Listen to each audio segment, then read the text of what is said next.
पर उनके पर पता है 11 सितंबर को 2001 में हमला हुआ था वहां पर, तब उन्होंने हमारे ऊपर जितनी भी रेस्ट्रिक्शंस लगाई थी उनको खत्म किया था। और नहीं तो उससे पहले तो वो मानने को ही तैयार नहीं थे, उनको लग रहा था कि भारत इस तरह से तो सशक्त हो जाएगा, लेकिन हमारे देश की सरकारें झुकी नहीं थी। बहुत सारे प्रेशर हमारे ऊपर क्रिएट किए गए, बहुत सारे प्रतिबंध लगे, लेकिन हमारी सरकारें तब भी नहीं झुकी। आप समझिए आज पूरी दुनिया में कहा जाता है कि लगभग 60,000 के आसपास जो है वो न्यूक्लियर बॉम्ब है, 60,000 के आसपास, जिसमें सबसे ज़्यादा रूस के पास ही है। ठीक है, और वो चाहता है कि वो किसी और के पास वो पावर्स ना हो। अमेरिका के पास भी है, चाइना के पास भी बहुत है, भारत के मुकाबले बहुत ज़्यादा है चाइना के पास में। यानी कि आप ये समझिए परमाणु बम की अगर हम बात करते हैं एटॉमिक, तो वो तो अमेरिका और चाइना ने बहुत ज़्यादा मात्रा में पाकिस्तान को भी दे रखा है, पाकिस्तान को भी दे रखा है ना। कोई दिक्कत? तो क्या बोलेंगे आपका यहाँ पर, क्या बोल रहे हैं हम, आपका पीएम कौन थी यहाँ पर, बोलो भी फटाफट से। पीएम कौन थी? इंदिरा गांधी जी। तो इंदिरा गांधी जी ने यहाँ पर पीएनई पॉलिसी को अपनाया था। किसको अपनाया था? पीएनई पॉलिसी, याद रखेंगे हमेशा। कोई दिक्कत, कोई परेशानी? अच्छा आगे आते हैं भैया, इनके पिताजी का ही नाम है अब्दुल पाकर जैनुलब्दीन, जिस नाम को लिख रहे हैं, एक बच्चा बोल रहा है। दूसरा फिर आता है 1998 का, 1998 का, 1998 में हमने यहाँ पर 11 और 13 मई को 5 एटॉमिक टेस्ट किए थे। कितने एटॉमिक टेस्ट हमने किए थे 1998 में? तो आप कहेंगे भैया यहाँ पर भी हमने 5 प्रयोग किए आपका। और 1998 का जो परमाणु परीक्षण था हमारा, उसका जो नाम हमने दिया, जैसे उसका नाम हमने क्या दिया था अभी 1974 में आपका स्माइलिंग बुद्धा, बुद्ध मुस्कुराए, बुद्ध की भूमि कह दिया था इंदिरा गांधी जी ने तो उसको। यहाँ पे पीएम थे अटल बिहारी वाजपेयी। और अमेरिका ने भारत पर एनपीटी के लिए दबाव बनाया। एनपीटी मतलब होता है न्यूक्लियर नॉन प्रोली, क्या बोलेंगे, प्रोलीफ्रैक्शन, इसके लिए कि भाई आप जो है, मतलब ये क्या होता है भैया एनपीटी, थोड़ा समझाइए। तो एनपीटी होता है कि यार जो है ना, आप अभी इस संधि पर समझौता करेंगे और आप अपना परमाणु प्रसार नहीं करोगे, ठीक है ना, इसको और एक्सप्लोर नहीं करोगे, भविष्य में इस तरह की शक्तियों का प्रयोग आप नहीं करेंगे, तो अप्रसार संधि इसको हम बोलते हैं, यानी कि अब इस पर रोक आप लगाओगे। लेकिन क्या भारत ने इसको माना था? आप कहेंगे अमेरिका ने बहुत दबाव बनाया था, लेकिन हमारी सरकारों ने इसको एक्सेप्ट नहीं किया था। ओके, अक्टूबर 2001 में 9/11 हमले के बाद में जितने भी रेस्ट्रिक्शंस थे वो सारे प्रतिबंध हटा दिए गए थे भारत के ऊपर से। अटल बिहारी वाजपेयी जी यहाँ पर गए थे आपका, जैसे 20 मई को वो पहुंचे थे, 11 और 13 मई को ये आपका टेस्ट हुए, और एक वीक के बाद में वो पहुंचे थे 20 मई को। तो वहां पर उन्होंने वो नारा दिया था बहुत अच्छा। कौन सा स्लोगन है? जय जवान जय किसान जय विज्ञान। अब यहाँ पर इंपॉर्टेंट बात ये, मुझे बताइए जय जवान जय किसान नारा किसका है? तो आप कहेंगे जय जवान जय किसान नारा जो है भैया, वो दिया है हमारे लाल बहादुर शास्त्री जी ने। अभी नरेंद्र मोदी जी बहुत चर्चा में आए थे, तो नरेंद्र मोदी जी जो चर्चा में आए थे, तो नरेंद्र मोदी जी ने लिखा था आपका, क्या बोला था उन्होंने, बताना जरा। उन्होंने एक शब्द और जोड़ दिया था इसके आगे, जय जवान जय किसान जय विज्ञान और जय अनुसंधान, यानी कि जय अनुसंधान शब्द को उन्होंने और जोड़ दिया। ठीक है, किसको? जय अनुसंधान शब्द को। अनुसंधान समझते हैं ना, रिसर्च, तो उन्होंने कहा था हेल द रिसर्च, तो जो अनुसंधान शब्द है उसको उन्होंने जोड़ा। तो ये इसका मतलब पृष्ठभूमि है, बैकग्राउंड है। तो अटल बिहारी वाजपेयी जी ने यहाँ पर नारा दिया, बहुत पूछा जाता है अटल बिहारी वाजपेयी जी का जो नारा है वो किस वर्ष में दिया गया था, किस वर्ष में दिया गया था। ओके, इनको भाई साहब को ब्लॉक कर दें, ये जो, हाँ, जो कहने के बाद में नहीं मानते, नहीं सच में मत कर देना, थोड़ी देर के लिए इनको समझाओ, बेटा पढ़ लिया करो, आप पढ़ने आते हैं ना क्लास, बस पढ़ने आया करो क्लास में, अतिरिक्त बातों के लिए नहीं। देखो ध्यान से देखना, इनकी बुक्स के नाम, एक स्क्रीनशॉट आप लोग लेंगे यहाँ पर, एक स्क्रीनशॉट लेंगे। इनकी किताबें बहुत महत्वपूर्ण हैं। इनकी पहली किताब तो है इंडिया 2020, जिसमें इन्होंने एक विजन रखा भारत के लिए 2020 का भारत के बारे में। Wings of fire and autobiography. Autobiography का मतलब क्या होता है? जिसको व्यक्ति खुद लिखे। ये इनकी क्या है? ये इनकी आत्मकथा है। तो एक तो इसका ईयर, ये एसएससी का फेवरेट क्वेश्चन है एक, मतलब आप देखो कभी भी एमटीएस देखो, सीएचएसएल देखो, सीजीएल, सीपीओ, हर एग्जाम में क्वेश्चन पूछा मिलेगा आपको ये। तो आप कहेंगे भैया wings of fire and autobiography, autobiography, autobiography ये किसकी है? Wings of fire. Wings of fire का मतलब क्या हो गया? अग्नि के पंख। अच्छा, कितने लोगों ने इस किताब को पढ़ा है? मैं ये चाहूंगा कि जिसके पास भी ये किताब नहीं है उसकी बुक लिस्ट में होना चाहिए।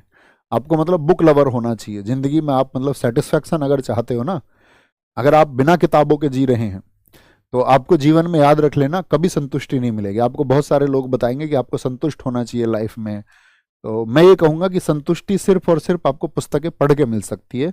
बाकी दुनिया में कोई भी विकल्प आप तलाश लीजिए, आप संतुष्टि तक नहीं पहुंच पाएंगे। लेकिन जब आप अध्ययन करेंगे और अच्छी पुस्तकों को पढ़ेंगे तो आप संतुष्ट दिखेंगे, अपनी किसी भी स्थिति से आप संतुष्ट दिखेंगे।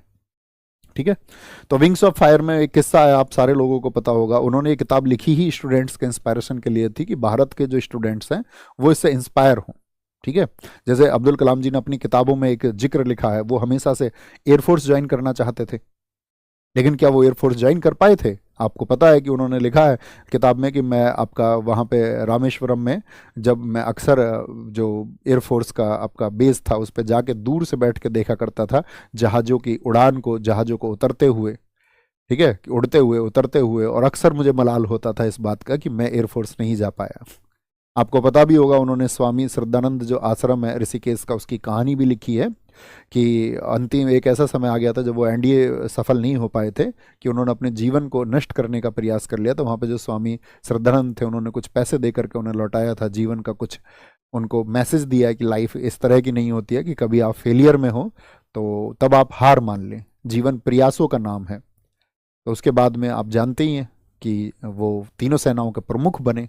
तो ये हर बच्चा जानता है देश का, लेकिन जानते तो हम सब कुछ हैं, लेकिन उसके पीछे क्या जो मैसेज था उसको हम अपनी लाइफ में अपनाते हैं, ये बड़ी बात होती है। उसको हम अपनाते भी हैं अपनी ज़िंदगी में या नहीं अपनाते हैं? क्योंकि अगर हम अपनी ज़िंदगी में जो एथिक्स या जो मूल्य आपने सीखे, जो बातें आपने सीखी, अगर आप अपनाएंगे नहीं और सिर्फ पढ़ के छोड़ देंगे।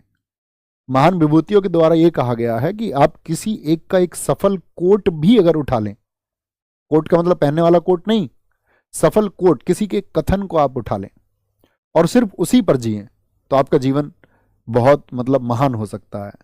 जैसे कि बाबा साहब भीमराव अम्बेडकर जी का एक कथन है, शिक्षा उस शेरनी का दूध है जो जितना पिएगा उतना दहाड़ेगा। अब इसको आपने पढ़ तो लिया, लेकिन आप इसको अपना नहीं रहे अपनी लाइफ में। आप अपना नहीं रहे हैं तो इसका क्या मतलब हुआ?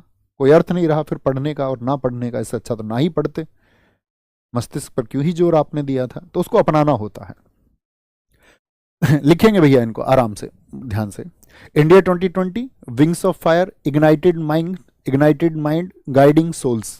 You are born to blossom, आप सबका जन्म चमकने के लिए हुआ है। फेलियर टू सक्सेस, असफलता से सफलता। Target 3 billion, the luminous spark, advantage India, the life tree और टर्निंग पॉइंट्स। ये इनकी वो किताबें हैं जो आपको हर एग्जाम में लगभग मिल जाएंगी। देख पा रहे हैं ये? देख पा रहे हैं? बताएंगे सर आपने पढ़ा है? मैंने बहुत कुछ पढ़ा है साथी, बहुत कुछ। एक समय पे वो वक्त आएगा। भैया फेलियर इज ए टीचर भी है ना? हाँ जी, फेलियर इज ए टीचर भी नहीं किया तो वो फेलियर वर्ड से याद रखेंगे। बहुत शानदार, वेरी गुड वेरी गुड। जब हाँ देख पा रहे हैं, जब नोट कर लें तो मुझे बताएं। भैया पहले और प्रथम में क्या अंतर है? अंतर कुछ नहीं है साथी, एक ही बात है, बस भाषाओं का अंतर है ना। प्रथम आपका संस्कृत का शब्द है, नोट ले सकते हैं आप, नोट कर सकते हैं। प्रतिभा देवी सिंह पाटिल 2007 से 2012 ही भारत की पहली महिला राष्ट्रपति थी। भारत की पहली महिला राष्ट्रपति, इनसे पहले कोई भी महिला राष्ट्रपति नहीं हुई। इनको मैक्सिको का सर्वोच्च सम्मान मिला और मैक्सिको का सर्वोच्च सम्मान पाने वाली ये दूसरी राष्ट्रपति हुई। तो भैया क्या इनसे पहले भी किसी को मैक्सिको का सर्वोच्च सम्मान मिल चुका था? हाँ जी, सर्वपल्ली राधाकृष्णन जी। याद रख लेना, यहाँ पे नोट कर लेना, यह सम्मान पाने वाले जो पहले व्यक्ति थे। पूछेगा मैक्सिको से सर्वोच्च सम्मान पाने वाले पहले राष्ट्रपति कौन थे, तो वो सर्वपल्ली राधाकृष्णन है। सर्वपल्ली राधाकृष्णन, सर्वपल्ली राधाकृष्णन, सर्वपल्ली राधाकृष्णन, ये पहले थे। दूसरी कौन हुई? प्रतिभा देवी सिंह पाटिल। प्रतिभा देवी सिंह पाटिल किस स्टेट की, जैसे हम अगर आपसे पूछें द्रौपदी मुर्मू जी हैं तो द्रौपदी मुर्मू भी आपका कहाँ पर, आप कहेंगे भैया 2015 में वो भी राज्यपाल बनी थी, तो बताओ वो किस स्टेट की राज्यपाल बनी थी? तो जो राष्ट्रपति हैं वो कहाँ के राज्यपाल, जैसे नीलम संजीव रेड्डी मैंने कहा आंध्र प्रदेश के आपका कौन रहे थे? आंध्र प्रदेश के सीएम रहे थे।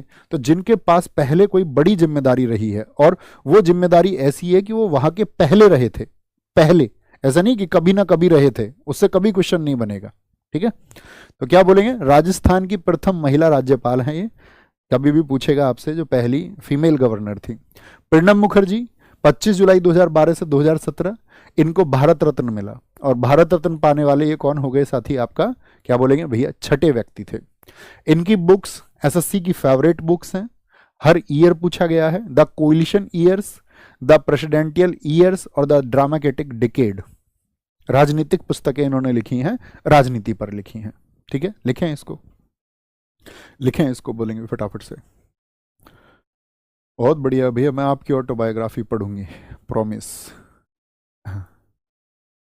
अभी मतलब उसको लिखा जा रहा है, उसके जो मैं उससे चाहता हूँ उस पुस्तक से, वो मैसेज सत्यता के साथ में जा पाएगा या नहीं जा पाएगा ये बाद में देखा जाएगा।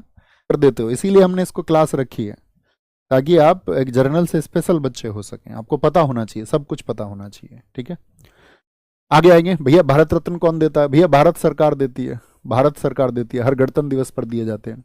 रामनाथ कोविंद ये 14वें थे। अब देखो, पिछली आपने पहले देखे होंगे, रामनाथ कोविंद जी का जो आपका जन्म है वो कहाँ पर हुआ, तो आप कहेंगे भैया उनका जन्म उत्तर प्रदेश में हुआ। रामनाथ कोविंद राज्यपाल कहाँ के रहे थे? बिहार के राज्यपाल रहे थे। तो जो आपका साथी वर्तमान में राष्ट्रपति हैं, उनसे क्वेश्चन हमेशा पूछे जाते हैं। तो जब ये राष्ट्रपति थे उस टाइम पे जितने भी एग्जाम हुए, मान के चलो 2021 के जो एग्जाम हुए, आपका 2022 में जो एग्जाम हुए, 2020 में जो एग्जाम हुए, तो रामनाथ कोविंद जी से क्वेश्चन आते थे। अब आप देखोगे इन फ्यूचर रामनाथ कोविंद जी से क्वेश्चन नहीं आएगा। अब क्वेश्चन आने के चांसेस सबसे ज्यादा रहेंगे किन से? आपका वो रहेंगे आपका द्रौपदी मुर्मू जी से। ठीक है, तो वो है आपकी 15वीं, और कब से है? 25 जुलाई, डेट एक ही याद रखनी है, 25 जुलाई से। दरअसल में बन तो 21 जुलाई को गई थी, लेकिन इनका जो शपथ हुआ था, ओथ और अफर्मेशन, वो हुआ था आपका 25 जुलाई को। अच्छा बताएं, राष्ट्रपति की शपथ कल मैंने किस आर्टिकल में आपको बताई थी? राष्ट्रपति साहब जो शपथ लेते हैं और उनको जो शपथ दिलाते हैं वो कौन है? Chief justice of India, Bharat के मुख्य न्यायाधीश दिलाते हैं, भारत के मुख्य न्यायाधीश दिलाते हैं। तो बताएं एक बार फटाफट से, आर्टिकल 60 बहुत कमाल। तो भारत की पहली आदिवासी राष्ट्रपति हैं साथी ये, और कहां से, किस जाति से बिलोंग करती हैं? संथाल जाति से। उड़ीसा के मयूरभंज डिस्ट्रिक्ट से इनका संबंध है, मयूरभंज। ठीक है, झारखंड की पहली महिला राज्यपाल भी ये बनी थी, और बहुत लंबा इनका राजनीतिक कैरियर नहीं है, आपको पता होगा। अगर मैं आपको बताऊं 2000 और सन 2009 में ये बीजेपी से विधायक थी, तो कोई बहुत लंबा इनका राजनीतिक कैरियर नहीं है। ठीक है, झारखंड की पहली महिला राज्यपाल। इनके खिलाफ यशवंत सिन्हा, जो किसके समर्थक थे? आपका, आप जानते हैं कि भैया ये तो बीजेपी से समर्थित थी, तो ये किससे हो गई? यूपीए से समर्थित थे। इंडिया गठबंधन पहले जो है क्या होता था, उसका नाम यूपीए हुआ करता था, यूनाइटेड प्रोग्रेसिव अलायंस हुआ करता था। तो वो यूपीए की समर्थित उम्मीदवार थे यशवंत सिन्हा, वो हार गए। सबसे युवा राष्ट्रपति, सबसे यंग एज में, और स्वतंत्र भारत में जन्मी। अब कितनी एज में बनी जरा बताएं? तो आप कहेंगे 42 तो इधर हो गए, और आपका 22 उधर हो गया, तो कितना बोलेंगे आप लोग? तो कहेंगे भैया 42 और 22 कितना हो जाएगा? 64। तो 64 वर्ष की उम्र में। अच्छा भैया, ऐसा कोई भी व्यक्ति नहीं है जो 64 से कम का बना हो? जी भाई साहब, कोई नहीं बना है। तो सबसे युवा राष्ट्रपति बनी और स्वतंत्र भारत में जन्मी पहली राष्ट्रपति ये हुई। यानी अगर आप देखोगे भारत के, जैसे रामनाथ कोविंद है, तो रामनाथ कोविंद जी का जन्म हुआ था 1945 में, यानी कि स्वतंत्र भारत तब तक नहीं था, तो इनसे पिछले वही थे, बाकी सब तो उनसे पहले ही हुए होंगे। तो रामनाथ कोविंद जी का भी जन्म स्वतंत्र भारत में नहीं हुआ। ये पहली ऐसी साथी राष्ट्रपति है जिनका जन्म किस में हुआ? आपका जो साथी आपका इंडिपेंडेंट इंडिया में इनका बर्थ हुआ है। ओके, तो झारखंड की पहली महिला राज्यपाल है। अब यहाँ पे एक क्वेश्चन पूछा मैंने, सबसे युवा मतलब यंगेस्ट प्रेसिडेंट ये बनी है, तो मुझे जरा फटाफट से बताइए इनसे पहले यंगेस्ट प्रेसिडेंट कौन था?